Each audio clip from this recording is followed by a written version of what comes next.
Las obras de Jonathan Edwards. Capítulo 19. En este capítulo escucharán las propuestas de Stockbridge y de los comisionados.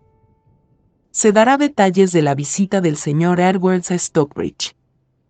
Se expondrá un relato sobre las misiones indígenas a los Housatonics y Mohawks. También se dará un comentario resumido sobre las disensiones de los habitantes ingleses. Finalmente se dará un relato de la generosidad espléndida del señor Hollis. A principios de diciembre de 1750, el señor Edwards recibió propuestas de la Iglesia y la congregación de Stockbridge para convertirse en su ministro, y más o menos al mismo tiempo, propuestas similares de los comisionados, en Boston, por parte de la Sociedad en Londres, para la propagación del Evangelio en Nueva Inglaterra y las partes adyacentes, para convertirse en el misionero a los Housatonics, o indios del río, una tribu que en ese momento se encontraba en Stockbridge y sus inmediaciones. Antes de decidir sobre estas propuestas, se dirigió a Stockbridge a principios de enero de 1751 y permaneció allí durante el resto del invierno y la primera parte de la primavera, predicando tanto a los habitantes ingleses y a los indígenas con la ayuda de un intérprete. Poco después de su regreso, aceptó la invitación de los comisionados y del pueblo de Stockbridge. La misión indígena en Stockbridge comenzó en 1735, cuando el reverendo John Sargent fue ordenado misionero. El reverendo John Sargent continuó residiendo allí hasta su muerte, que ocurrió el 27 de julio de 1749. Él falleció a los 39 años de edad. Su congregación indígena, originalmente de unas 50 personas, aumentó gradualmente, mediante la adhesión de los asentamientos vecinos en el río Housatonic, hasta el número de 250, cantidad actual. En el año 1751, el señor Sergeant dedicó gran parte de su tiempo al estudio de su lengua, el Moe-Canuu. Sin embargo, al final de su vida, no había hecho tal progreso como para poder predicar en él, o incluso orar en ese idioma, excepto mediante una forma preescrita.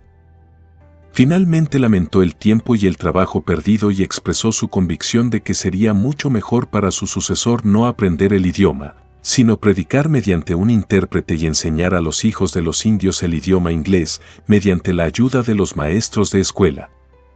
Parece que sus labores tuvieron muy poco éxito, ya sea entre los indios o entre la congregación inglesa.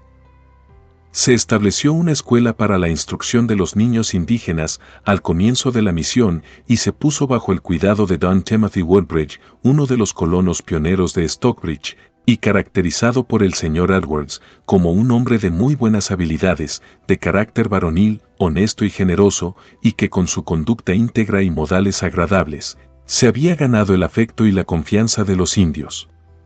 Contaba con el apoyo del gobierno de la provincia y se dedicó fielmente a la tarea de instruir a los niños indígenas. Sin embargo, durante un largo periodo, al igual que el señor Sergeant, tuvo que lamentar que sus trabajos tuvieran tan poco éxito. Esto se debió a diversas causas. Los indios vivían solos en una aldea, a poca distancia del asentamiento inglés. Sus hijos vivían en la casa de sus padres y no en un internado, y por supuesto, progresaban poco o nada en el aprendizaje del idioma inglés, y no tenían libros propios. Los comerciantes ingleses vendían grandes cantidades de licores ardientes a los indios, y de esta manera contrarrestaban constantemente los esfuerzos que se hacían para hacerles bien. También hubo desafortunadas disensiones entre la gente de Stockbridge. Se inició el asentamiento del pueblo, con referencia directa al perfeccionamiento intelectual y moral de los indios en las inmediaciones. Se les aseguraron las tierras de los indios, que comprendían una extensión muy extensa, y la legislatura provincial concedió importantes privilegios a las familias de los primeros colonos, con referencia a este mismo objeto. Desafortunadamente, uno de los colonos más ricos parece haberse trasladado a Stockbridge con el propósito de acumular una fortuna aún mayor mediante sus relaciones con el asentamiento indio. Con este objetivo, formó un gran establecimiento comercial en el pueblo debido a su riqueza y su localidad. En varias ocasiones se confiaron a su gestión, asuntos que en algún momento estaban relacionados con los indios en Stockbridge, en uno de los cuales el señor Goodrich consideró que estaba causando un daño tan grande y palpable, tanto a los indios como a la provincia. Por ende, tomándolo en relación con el tenor general de su conducta, se sintió obligado a prevenir, en la medida de lo posible. Estaba en su poder toda relación entre él y el asentamiento indio, así como toda influencia que pudiera intentar ejercer sobre los asuntos de los indios. A cambio, se esforzó en primera instancia en impedir que los indios enviaran a sus hijos a la escuela y en hacer que aquellos padres que realmente se sentían insatisfechos con el señor Goodrich, finalmente soliciten la destitución de ese caballero de su cargo. Esta controversia duró mucho tiempo y afectó a todo el acuerdo. El resultado fue que, aunque amasó una riqueza considerable, perdió por completo la confianza de los indios. Esto enajenó tan completamente las mentes de los habitantes ingleses que todas las familias del lugar, excepto la suya, se pusieron del lado de su antagonista. Esta controversia durante mucho tiempo tuvo un efecto muy desfavorable en la escuela del señor Goodrich y en la misión del señor Sergeant. En el año 1739, el señor Sergeant, desesperado por lograr un éxito considerable con el plan de instrucción existente, intentó establecer un internado indio, que se mantendría a expensas de los ingleses. Propuso que los niños vivieran en la familia de su instructor y aprendieran el idioma inglés, y que su tiempo debería dividirse entre trabajo y estudio, bajo diferentes maestros. Durante algún tiempo, hizo pocos progresos en la recaudación de fondos para este propósito, pero finalmente fue ayudado en su proyecto por la benevolencia del reverendo Isaac Hollis, un clérigo cerca de Londres, quien muy generosamente se ofreció a sufragar los gastos de comida, ropa e instrucción de 12 niños indígenas.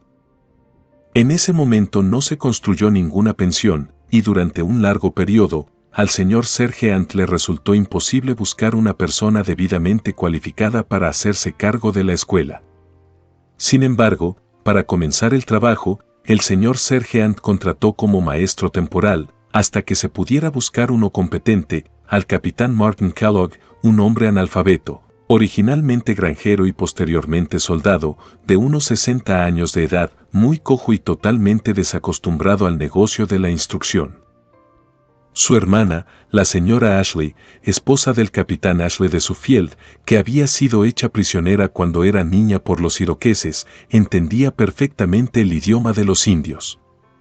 Ella fue la intérprete en Stockbridge, y habiendo venido su hermano a residir allí, a consecuencia de no tener ningún negocio regular, fue empleado temporalmente por el señor Sergeant, a falta de un mejor instructor, porque no se encontraba a nadie más en el lugar. Se acababa de abrir una escuela bajo sus auspicios, sin embargo, no como internado, ya que no se podía buscar una casa para ese propósito, cuando la Guerra Francesa de 1744 la disolvió, y el capitán Kellogg, para poder seguir recibiendo el dinero del señor Hollis, llevó a varios de los muchachos indios a Newington, en Connecticut, donde había residido anteriormente. Después del final de la guerra, en 1748, el señor Sergeant comenzó la construcción de una casa para un internado. También escribió una carta al pueblo de los Mohawk, que entonces residían en el río Mohawk, a unas 40 millas al oeste de Albany, invitándolos a traer a sus hijos a Stockbridge para recibir instrucción. Sin embargo, no vivió para ver ninguno de estos proyectos cumplidos. A su muerte, en 1749, varios niños indígenas quedaron en manos del capitán Kellogg, quien en el otoño de 1750, al no haber tenido noticias del señor Hollis, durante un periodo considerable y suponiendo que estaba muerto, los despidió por un tiempo y abandonó su intento de formar una escuela. A consecuencia de la carta del señor Sergeant a la tribu Mohawk, que había ido acompañada de una muy amable invitación de los indios Housatonic, ofreciéndoles una parte de sus tierras como lugar de asentamiento, si venían a residir en Stockbridge, unos 20 de ellos, viejos y jóvenes, llegaron a ese lugar en 1750, poco tiempo antes de la destitución del señor Edwards y su familia. La legislatura provincial, al enterarse de este hecho, tomó medidas para el sustento y mantenimiento de los niños, y el capitán Kellogg, por desgracia, fue contratado como instructor. Sin embargo, él nunca estableció una escuela regular, sino que ocasionalmente enseñaba a los niños y principalmente los empleaba en el cultivo de sus propias tierras. En ese entonces él tenía 65 años de edad. Cerca del final de la vida del señor Sergeant, la escuela para los niños Hausatonuk, bajo la dirección del señor Goodrich, se volvió mucho más floreciente. Le aumentaron el salario, aumentó el número de sus alumnos y se dejó actuar con menos moderación. Los indios también se volvieron menos proclives a la intemperancia.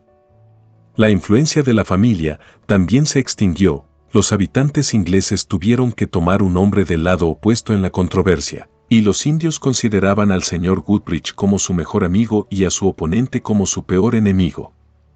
El señor Goodrich también pudo, en este periodo, contar con la ayuda de un joven Hausatonuk, educado por él mismo, llamado John Wongwanompekunnond, un hombre de talentos y logros poco comunes, así como de sincera piedad, quien parece haber sido levantado por la providencia para convertirse en el intérprete del señor Edwards al predicar a sus compatriotas.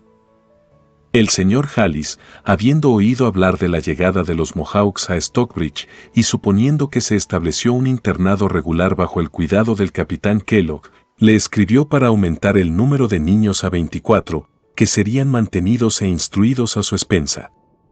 Durante el invierno de 1750-51, el número de Mohawks que vinieron a residir en Stockbridge aumentó a unos 90, entre los cuales se encontraban Hendrick, Nicholas y otros 7 de sus jefes.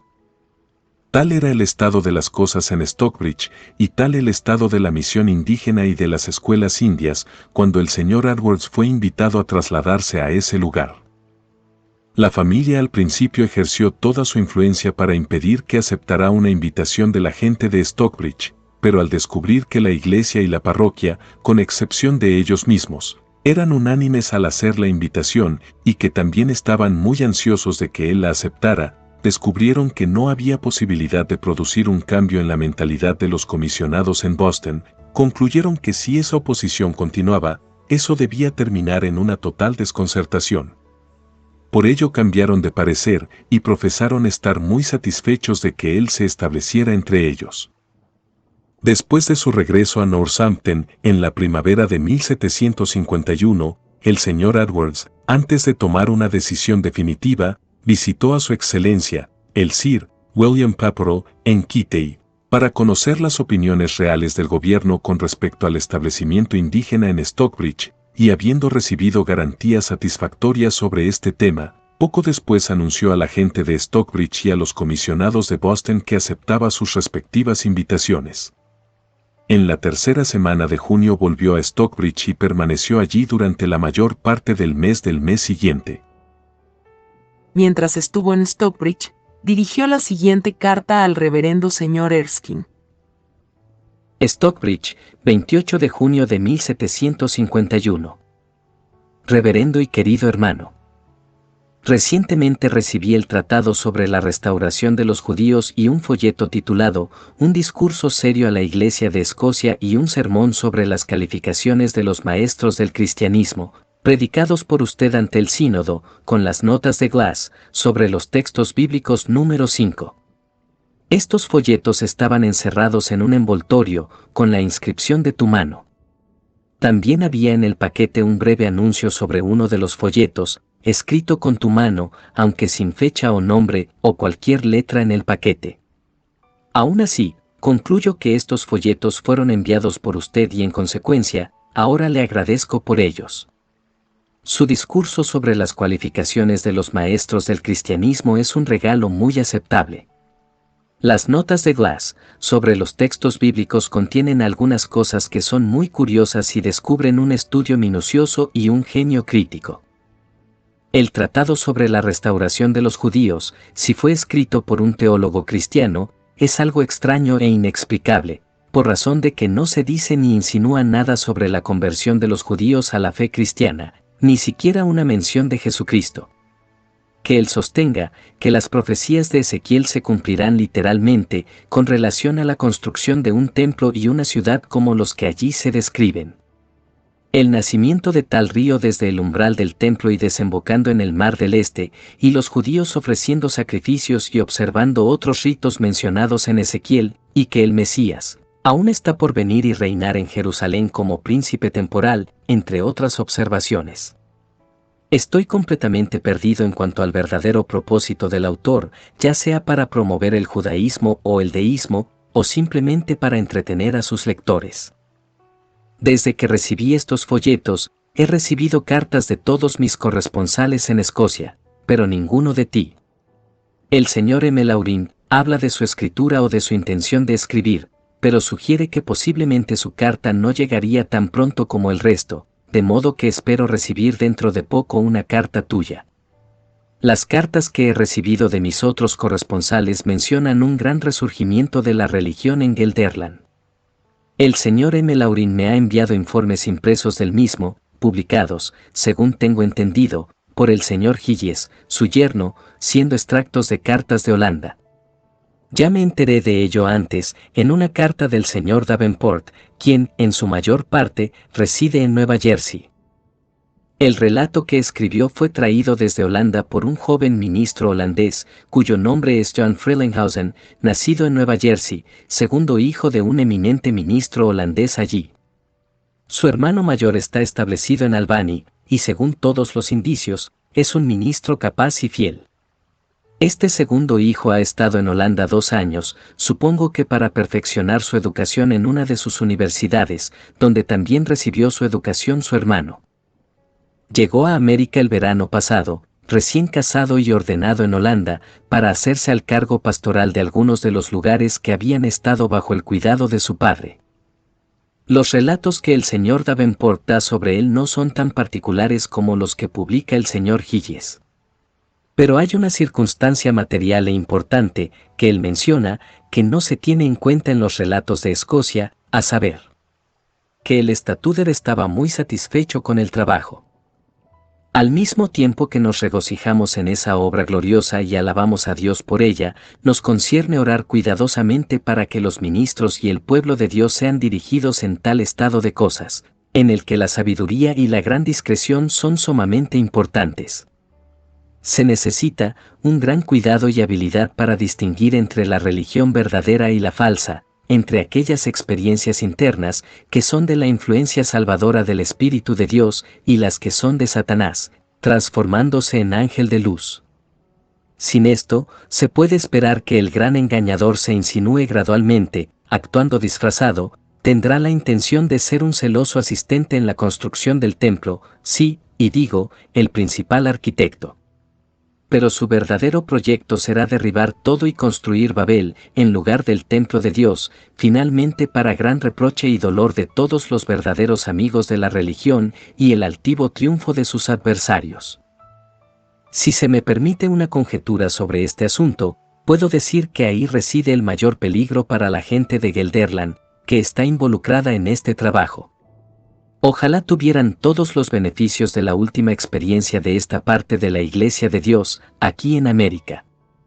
El señor M. Laurin me informa, estimado señor, que tiene usted correspondencia en los Países Bajos, y como sabes algo de las calamidades que hemos sufrido en este trimestre, desearía que les dieras algunas amables amonestaciones. Necesitarán todas las advertencias que se les puedan dar. Porque la tentación de las personas religiosas, en tal estado de cosas, de aceptar las contrapartes deslumbrantes y brillantes de la religión, sin distinguirlas de la realidad, lo que es verdadero y genuino, es tan fuerte que es muy difícil incluso contenerlas. Al final encontrarán que no son buenas las consecuencias de declarar y proclamar abundantemente su experiencia, en todas las ocasiones y ante todos los emprendimientos. Si caen en ese camino, como muy probablemente lo harán, sin especial precaución en sus guías.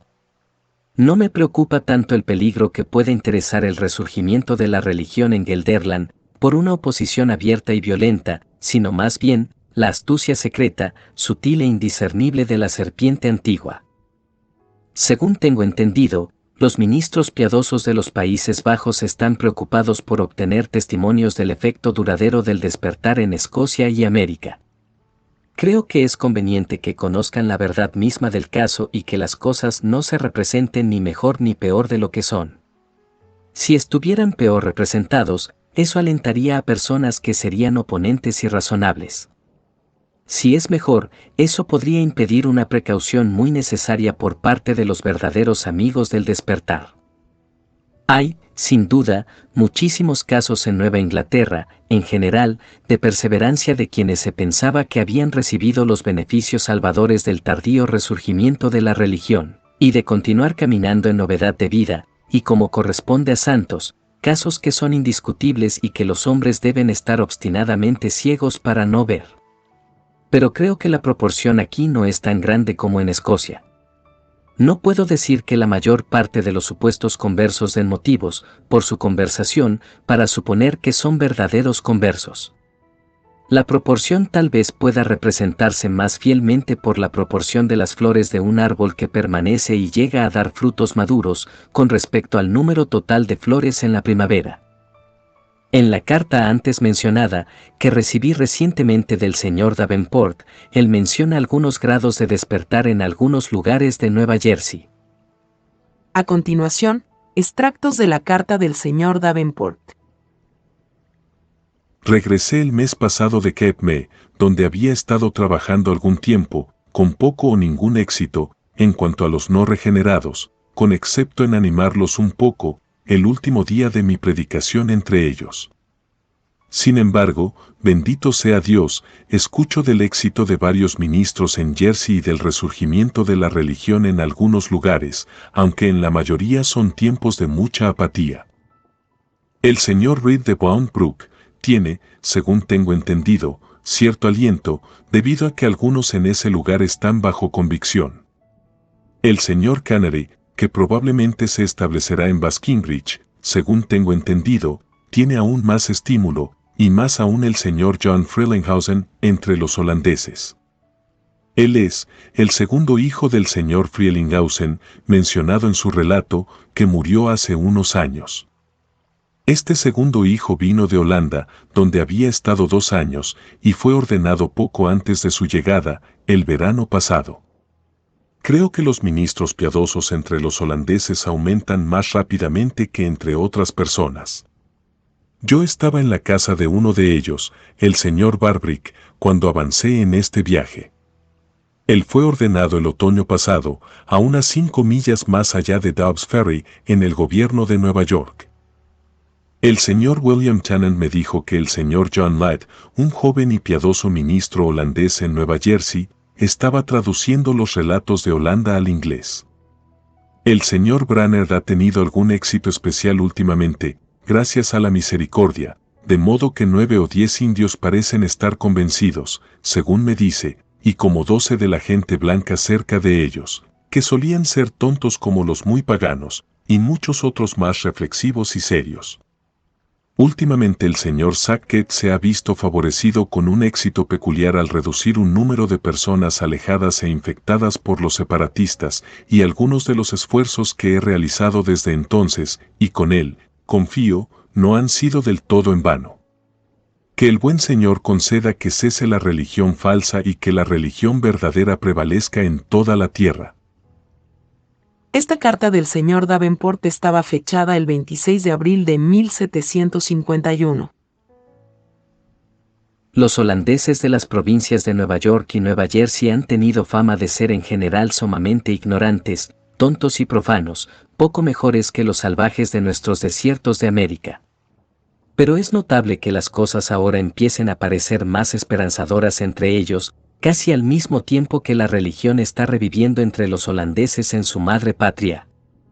Ciertamente los resurgimientos de la religión que han aparecido muy recientemente, especialmente entre los holandeses en Europa, al verificar la santa palabra de Dios, no solo da un gran estímulo a aquellos que han participado en la concertación para la oración unida, para seguir adelante, sino que más bien nos obliga fuertemente a seguir orando.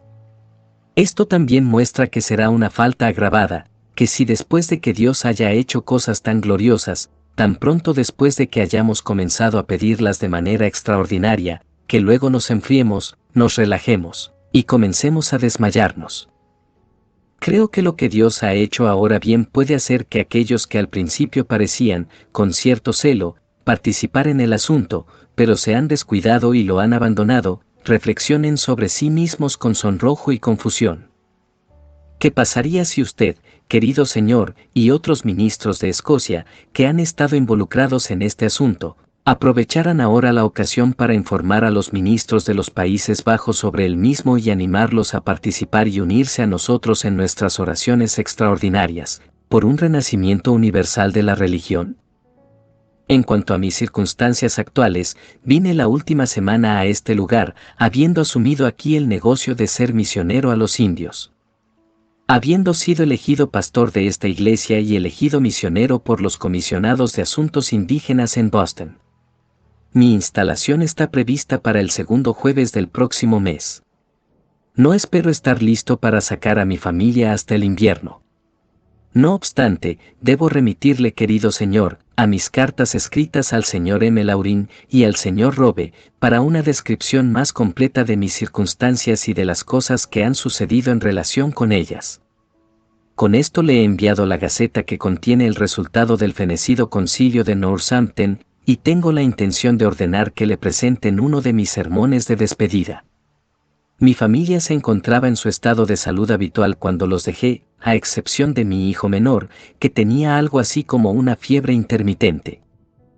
Le ruego que presente mis cordiales respetos y mi amor cristiano a su querida consorte, y recuérdeme en sus oraciones, con respecto a las pruebas y cambios por los que estoy llamado a pasar, y a los nuevos e importantes asuntos que he emprendido. Soy, querido señor, su amigo y hermano más unido y agradecido. Jonathan Edwards. Del señor Gillespie recibió por este periodo una carta muy agradecida por sus propios sentimientos, expresando una viva y afectuosa simpatía por sus aflicciones, así como sorpresa y asombro por la conducta de la gente de Northampton. El señor Edwards, en su respuesta, comunica una serie de hechos al respecto, que no solo fueron adaptados en ese momento para eliminar estas impresiones de su amigo, sino que también se podrá notar que contiene una lección de instrucción muy importante y saludable para cada ministro y cada iglesia. La solemne advertencia del apóstol, en 1 Corintios 3:10 al 15, a cada ministro, que cuide cómo edifica el templo de Dios, del cual Jesucristo es el fundamento. Una advertencia que se refiere no solo a la naturaleza de las doctrinas que enseña, sino también a aún más especialmente, como será obvio en los versículos 16 y 17, al carácter de los miembros que agrega a la Iglesia de Cristo, que es el templo de Dios. Se refuerza aquí de manera muy solemne, mediante argumentos derivados de la experiencia. A continuación, la carta escrita por Jonathan Edwards, al reverendo Thomas Gillespie, quien residía en Carnock, Escocia. Stockbridge, 1 de julio de 1751. Reverendo y muy querido señor. Le agradezco mucho su amable, afectuosa, cómoda y provechosa carta del 2 de febrero de 1751. Le agradezco, querido señor, su simpatía conmigo, en mis problemas, tan ampliamente testificados, y las muchas consideraciones idóneas y adecuadas que me ha sugerido para mi comodidad y superación. Que Dios me permita mejorarlos correctamente. No es de extrañar, querido señor, que esté usted consternado y sorprendido por lo que ha ocurrido entre la gente de Northampton y yo. Es sorprendente para todas las personas imparciales y consideradas que viven cerca y tienen la mayor ventaja de conocer las circunstancias del asunto y las cosas que precedieron al evento y le dieron paso. Pero no es de extrañar que lo sea mucho más para los extraños que se encuentran a distancia. No dudo que Dios pretende su propia gloria, la seguridad y prosperidad de Sión y el avance de los intereses de la religión en el resultado de este evento. Pero es mejor que se conozca el verdadero estado del caso y se lo considere tal como es, para recibir la instrucción que en él nos enseña la divina providencia y para reflexiones adecuadas y mejoramiento correcto. Así como hay una diferencia entre personas particulares en cuanto a su temperamento natural, también se puede observar alguna diferencia de este tipo en diferentes países y también en diferentes ciudades y pueblos. La gente de Northampton, desde que tengo uso de razón, ha sido famosa por ser un pueblo alegre y de temperamento difícil y turbulento. Sin embargo, aunque en algunos aspectos han sido un pueblo testarudo, Dios se ha complacido en tiempos pasados en otorgarles muchos distintivos favores. La ciudad lleva en pie cerca de 100 años. Su primer ministro, el señor Eleazar Mather, hermano del Dr. Chris Mather de Boston, y el señor Samuel Mather de Dublín en Irlanda, era un hombre de Dios muy eminente. Después de él, vino el señor Stoddard, mi abuelo, un hombre muy grande, de fuertes capacidades mentales, de gran gracia, amplia autoridad, de semblante, elocuencia y comportamientos magistrales. Tuvo mucho éxito en su ministerio, habiendo muchas estaciones en sus días de despertar general entre su pueblo. Mi abuelo continuó en el ministerio en Northampton unos 60 años. No obstante, a Dios le agradó especialmente en algunos aspectos manifestar su poder en la debilidad de su sucesor, ya que hubo un despertar más notable desde su muerte como nunca antes hubo en esa ciudad. No obstante, desde entonces también hubo una mayor terrible declinación y desviaciones de Dios en algunos aspectos como nunca antes hubo. Por eso al último ministro han tenido más motivos para humillarlo que a cualquiera de sus predecesores. Que el efecto responda a las justas expectativas de Dios. El pueblo, desde el principio ha sido bien instruido.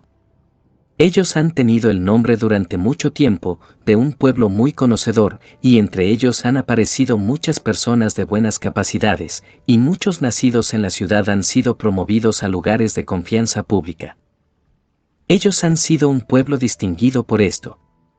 Se ha abusado manifiestamente de estas cosas para alimentar el orgullo de su temperamento natural, que las había hecho más difíciles e ingobernables. Hubo algunas contiendas y controversias importantes entre ellos en la época del señor Stoddard, que fueron manejados con mucho temperamento y violencia. Algunas grandes disputas en la iglesia, en las que el señor Stoddard, a pesar de su gran autoridad, no sabía qué hacer con ellas. En una controversia eclesiástica en los días de mi abuelo, el señor Stoddard, en la que la iglesia estaba dividida en dos partidos, el ardor del espíritu se elevó a tal grado que se produjeron duros golpes. Un miembro de un partido se encontró con el jefe del partido opuesto, lo agredió y lo golpeó sin piedad. En los últimos tiempos, el pueblo ha tenido algo más con que alimentar su orgullo. Ellos se han convertido en un pueblo mucho más grande y rico que antes, se han vuelto más famosos en el mundo, como un pueblo que se ha destacado en dones y gracia. Fueron reconocidos como los que tenían a Dios extraordinariamente entre ellos. Esto insensiblemente ha engendrado y alimentado el orgullo espiritual. Esa fue la gran entrada del diablo en los corazones de los hombres y la vía de todo tipo de maldad entre un pueblo profesante. El orgullo espiritual es algo sumamente monstruoso. Si no se discierne y se opone vigorosamente al principio, muy a menudo pronto el orgullo eleva a las personas por encima de sus maestros y sus supuestos padres espirituales, luego los coloca fuera del alcance de toda regla e instrucción, como he visto en innumerables casos. Existe este inconveniente que acompaña a la publicación de las narraciones de una obra de Dios entre un pueblo. Tal es la corrupción que hay en los corazones de los hombres, e incluso de los hombres buenos, que hay un gran peligro de que lo conviertan en una ocasión de orgullo espiritual. Hay grandes razones para pensar que el pueblo de Northampton ha provocado mucho a Dios contra ellos, al confiar en sus privilegios y logros. Las consecuencias bien pueden ser una advertencia para todo el pueblo de Dios, cercano y lejano, que escuche de ellas. Otra cosa que probablemente contribuyó en cierta medida a la infelicidad de las costumbres de la gente, fue que el señor Stoddard, aunque era un hombre eminentemente santo, era naturalmente de temperamento dogmático, y las personas que crecieron bajo su mando y que sentían una gran veneración por él, se sintieron naturalmente inducidas a imitarlo. Especialmente sus oficiales y dirigentes parecían considerar una excelencia ser como él, en este aspecto. Ha sido una herida muy grande para la iglesia de Northampton que haya existido durante 40 o 50 años, que fue establecida por el pueblo una especie de división en dos partidos, algo así como el partido Court and Country, de Inglaterra, si se me permite comparar, cosas pequeñas con grandes. Ha habido algunos de los principales hombres de la ciudad, de principal autoridad y riqueza, que han sido grandes propietarios de sus tierras, que han tenido un partido con ellos. Y el otro partido, que comúnmente ha sido el más grande, ha sido el de aquellos que han estado celosos de ellos, propensos a envidiarlos y temiendo que tuvieran demasiado poder e influencia en la ciudad y en la iglesia.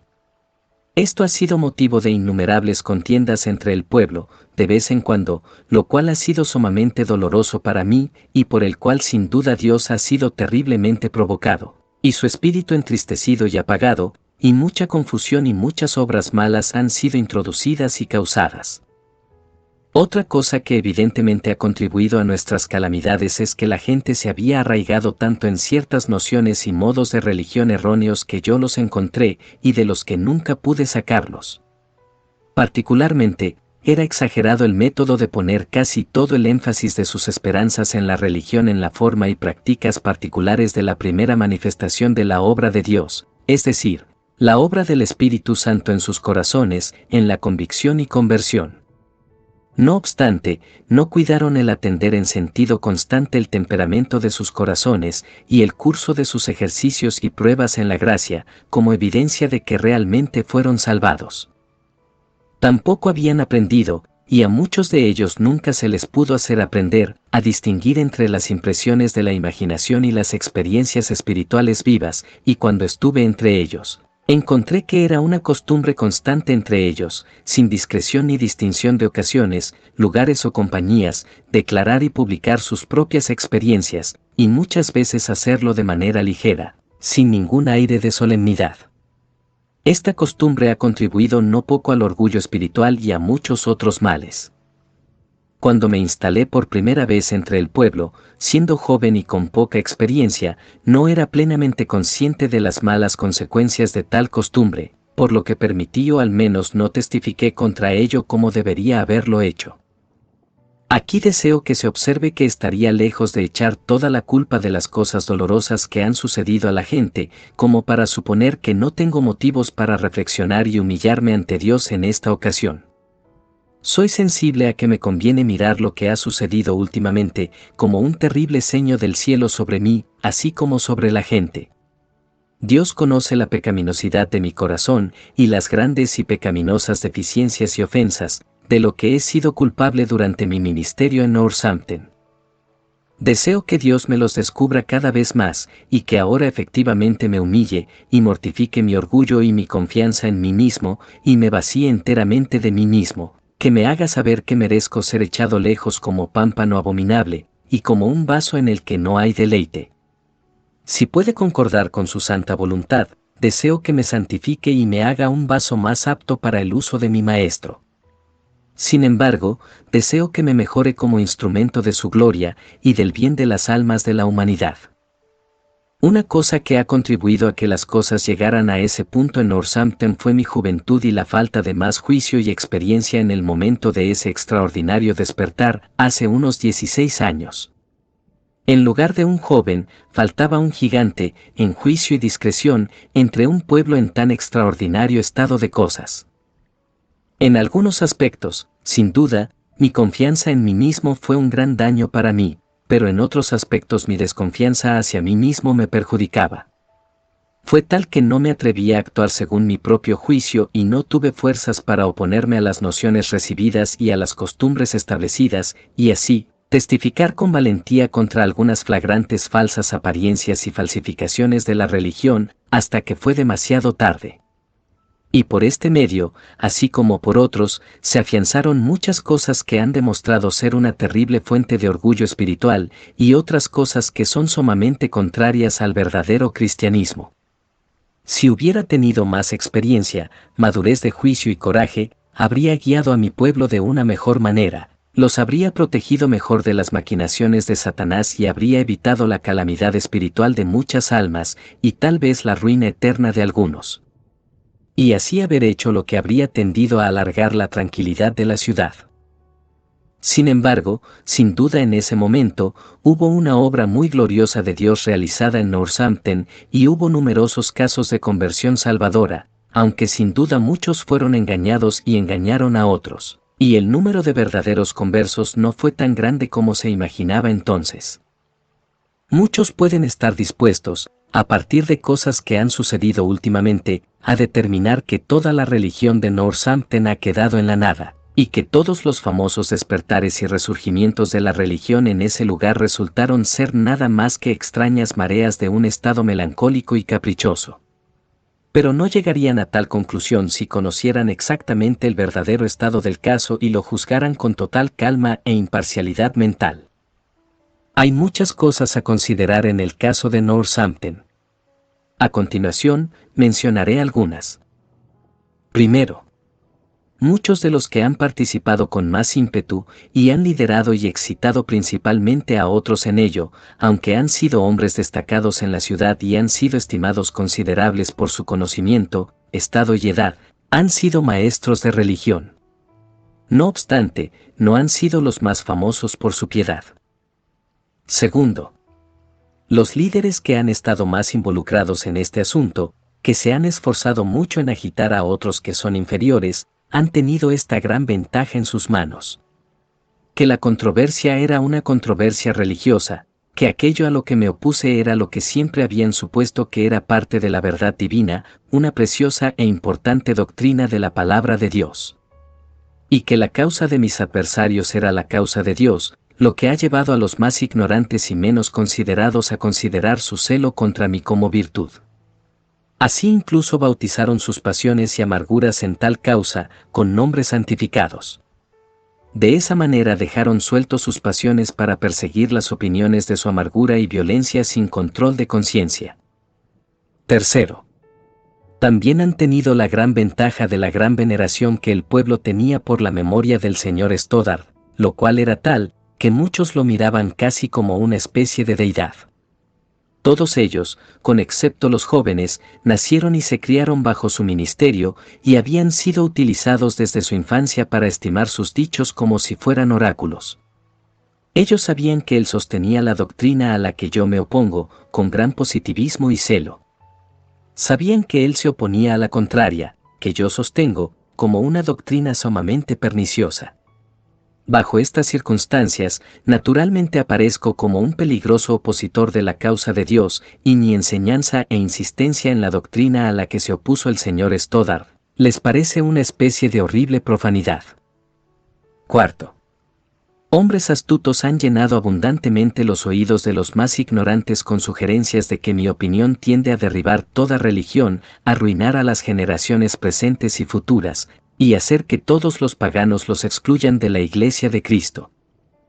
Quinto, no solo muchos de los dirigentes de Northampton han hecho todo lo posible para involucrar las mentes de la gente común en esta controversia, sino que también han sido presentados por todos los ministros vecinos.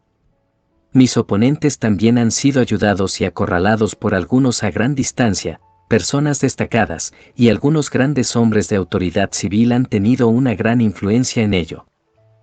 Sexto, debe considerarse que la opinión contraria a la mía no solo se había establecido desde hacía mucho tiempo en Northampton sin que hubiera siquiera un oponente, pero también se había establecido plena y silenciosamente, durante mucho tiempo, en todas las iglesias y congregaciones vecinas, y en todo el país circundante, incluso hasta una gran distancia, de modo que mi opinión, cuando la expresé por primera vez, le pareció a la gente sumamente única y particular. Como sus puntos de vista eran muy estrechos, les pareció que casi todo el mundo estaba en mi contra. Mis oponentes más astutos mejoraron esta ventaja y me representaron ampliamente como, en mi opinión, completamente solo. Séptimo, muchas de las personas, que con el tiempo llegaron a tener mucho ánimo, y se vieron obligadas a unirse en medidas agresivas, sin embargo, lo hicieron lentamente, después de haber sido practicadas durante mucho tiempo y de haber realizado esfuerzos infatigables para involucrarlos e influenciarlos. Octavo, hay una veintena de jefes de familia, además de otros, mujeres y jóvenes, que alguna vez se han manifestado abiertamente contra las costumbres del pueblo, y muchos otros se han mostrado mi amigos. No hay pocas razones para pensar que hay muchos más, especialmente mujeres y jóvenes, que lo parecerían, si se atreven. Porque una persona que al presentarse como mi amigo en Northampton, aunque sea abiertamente para desacreditar mi expulsión del púlpito, se expone a la persecución inmediata de sus vecinos, y tal vez de sus amigos más cercanos. Quiero decir que estos caen bajo un gran resentimiento, pierden todas sus amistades y son objetos de reproches en todas partes. 9.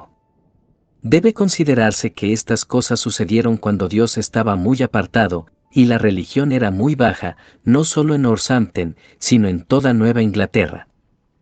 10.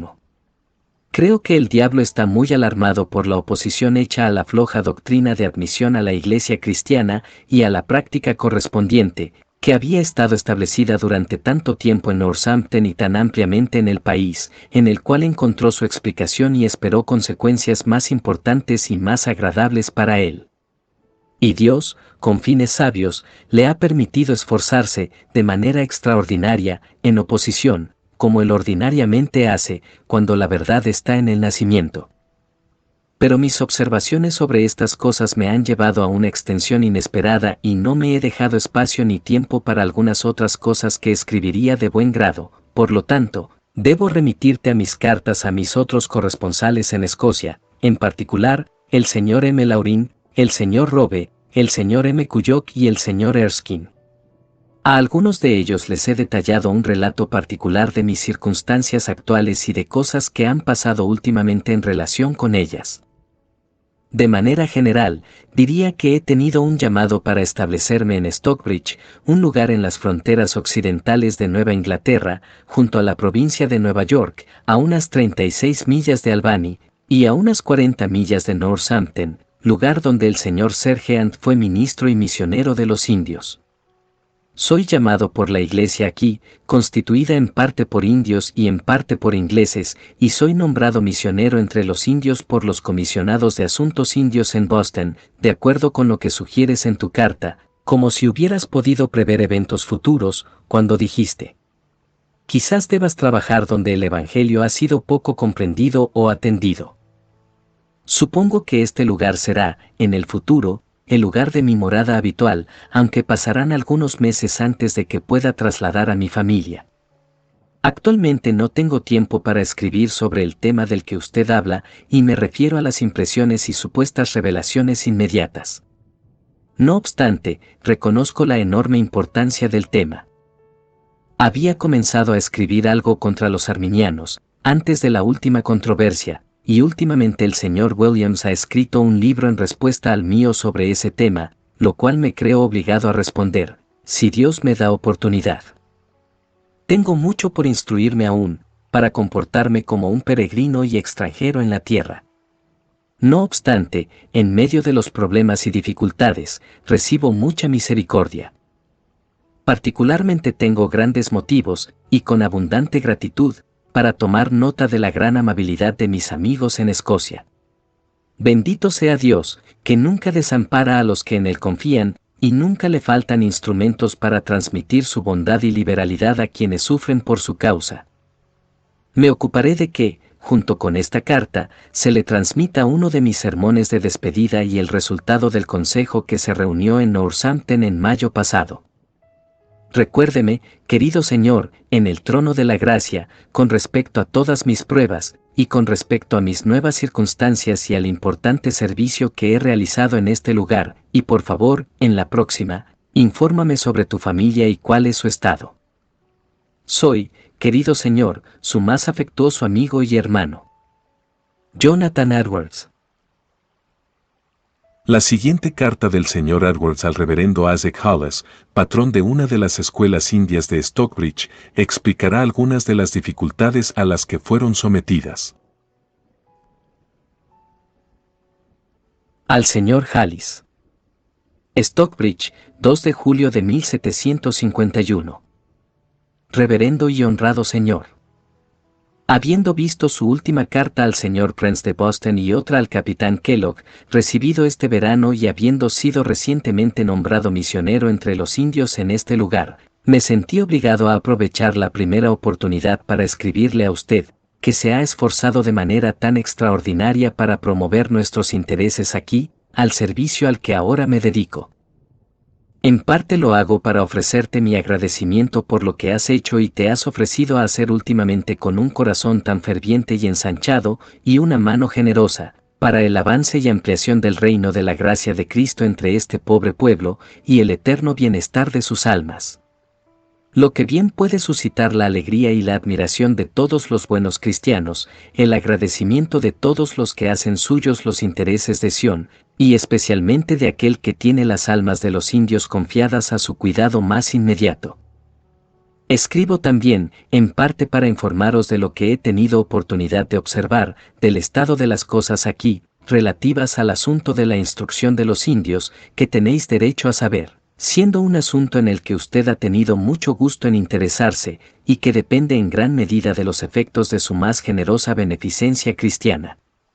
He tenido considerables oportunidades de observar el estado de las cosas, porque aunque hace apenas un mes que llegué aquí, después de haber emprendido el trabajo del ministerio en este lugar, como misionero declarado, ya había estado aquí antes, 2 meses en el invierno, y luego pasé mucho tiempo con los indios, particularmente con los Mohawks bajo el cuidado del capitán Kellogg.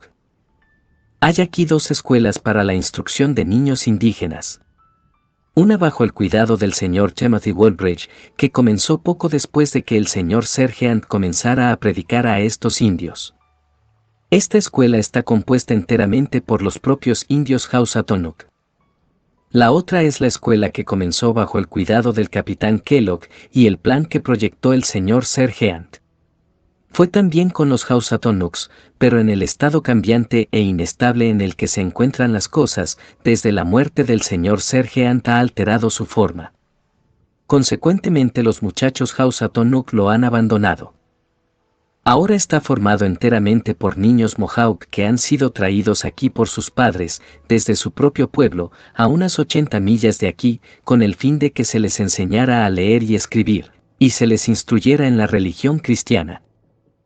Hay algunas cosas que ofrecen una perspectiva esperanzadora con respecto a estos indios Mohawk, particularmente la inclinación de los niños y su aptitud para aprender.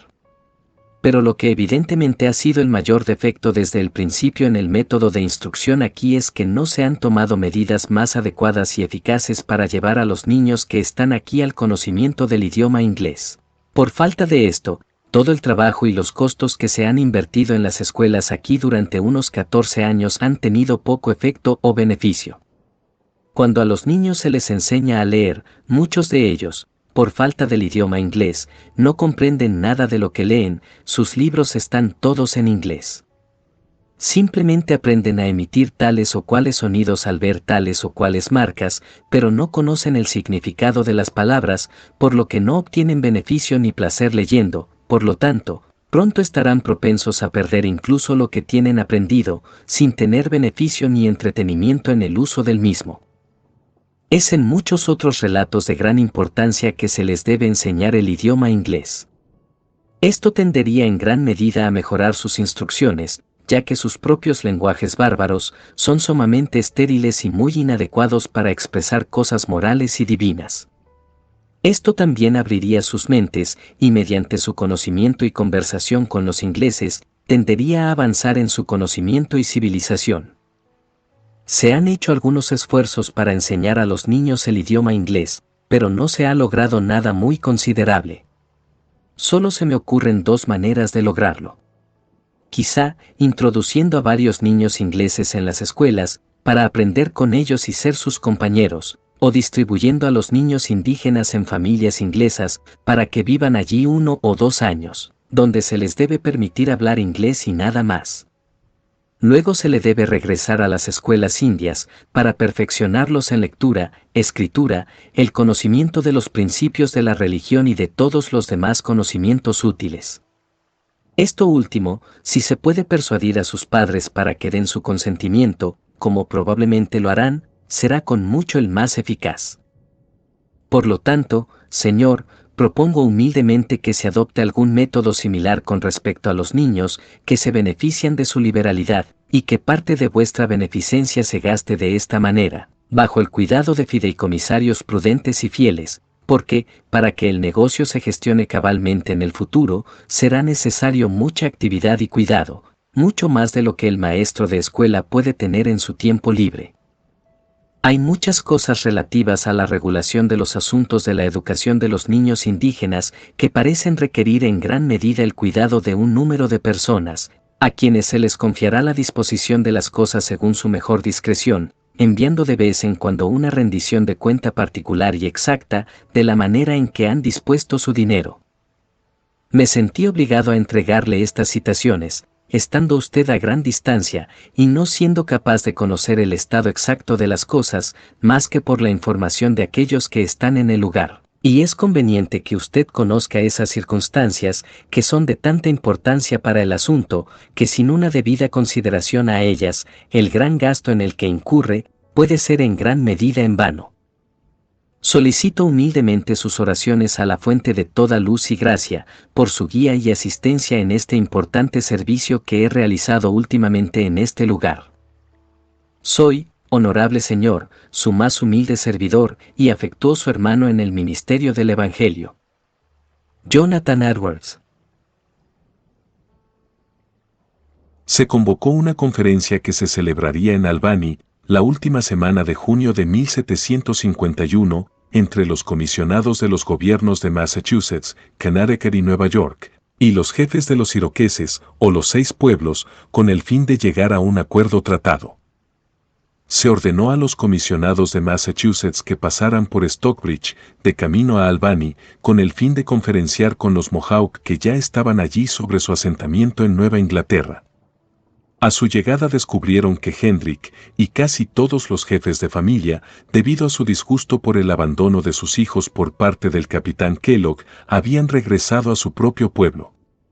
Como consecuencia de esto, solicitaron al señor Edwards que fuera a Albany y estuviera presente en la conferencia, a donde fue en consecuencia la primera semana de julio. En una entrevista con Hendrick y Nicholas, trató de persuadirlos para que influyeran en el mayor número posible de jefes Mohawk para que fueran a Stockbridge y allí trataran su traslado a Nueva Inglaterra. Los comisionados de Massachusetts les instaron a hacerlo, y ellos y los demás jefes aceptaron, y una conferencia prevista para agosto en Stockbridge. Luego el señor Edwards regresó a Stockbridge y a finales de julio fue a ver a su familia en Northampton. La primera semana de agosto, trasladó a su familia y sus enseres de Northampton a Stockbridge. El jueves, 8 de agosto, fue instalado regularmente como ministro de la congregación en ese lugar y admitido en el cargo de misionero para los indios que residían en sus alrededores. Su salario procedía de 3 fuentes. De la parroquia de Stockbridge, de la Sociedad de Londres, para la propagación del Evangelio en Nueva Inglaterra y las partes adyacentes, de la que era misionero, a través de sus comisionados en Boston, y de la legislatura de la colonia, como parte del fondo anual dedicado a la civilización de los indios. Esta última suma se pagó, por supuesto, al individuo que ocupaba el cargo de ministro y misionero en Stockbridge, aunque el gobierno no tuvo voz en su nombramiento. El día martes, 13 de agosto, los jefes de los Mohawk vinieron de sus 2 asentamientos principales a Stockbridge y se reunieron con los comisionados de la provincia.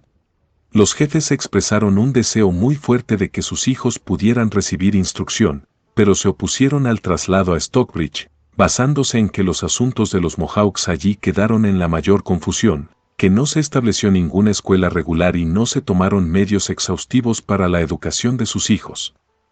Después de recordar a los comisionados con qué frecuencia los ingleses habían incumplido sus promesas y defraudado las esperanzas que les habían alentado a albergar, les pidieron que no prometieran nada más que lo que el gobierno ciertamente cumpliría. Los comisionados acordaron entre ellos que, como consecuencia de la total incompetencia del capitán Kellogg, otro instructor, un hombre de conocimiento y habilidad, debía ser buscado para la escuela Mohawk, y prometió a los jefes que se establecería una escuela regular para sus hijos, y rápidamente se buscó un instructor competente. Después de esto, los jefes declararon que aceptaban las propuestas que se les habían hecho, la de enviar a sus hijos a Stockbridge para recibir instrucción, y de venir varios de ellos a residir allí. Luego entregó un cinturón de wampum a los comisionados, para confirmación del acuerdo que fue aceptado.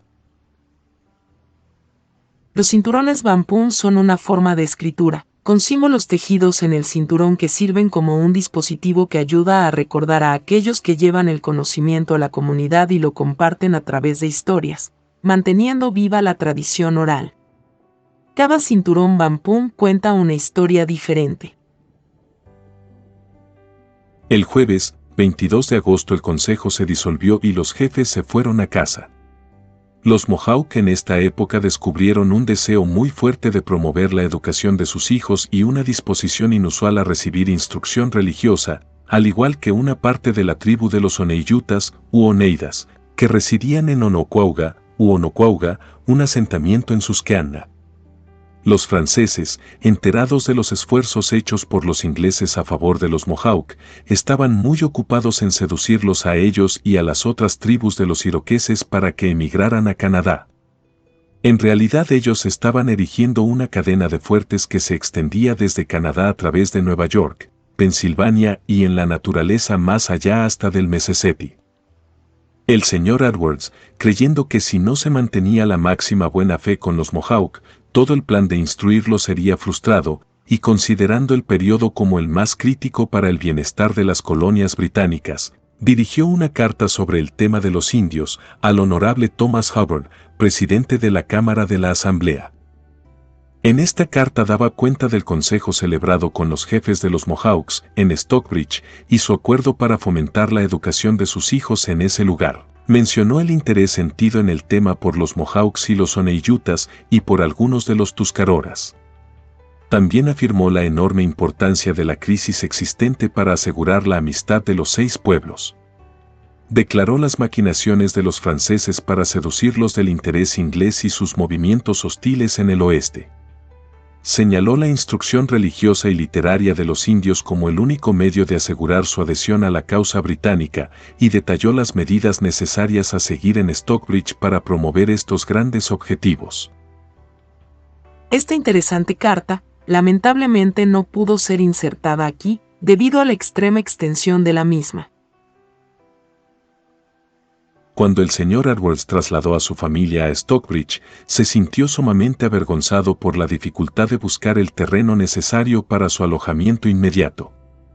Cuando la ciudad se colonizó por primera vez, se concedió tierras a los Housatonic, con excepción de 6 porciones que se había concedido al difunto misionero, al maestro de escuela y a otros 4 colonos.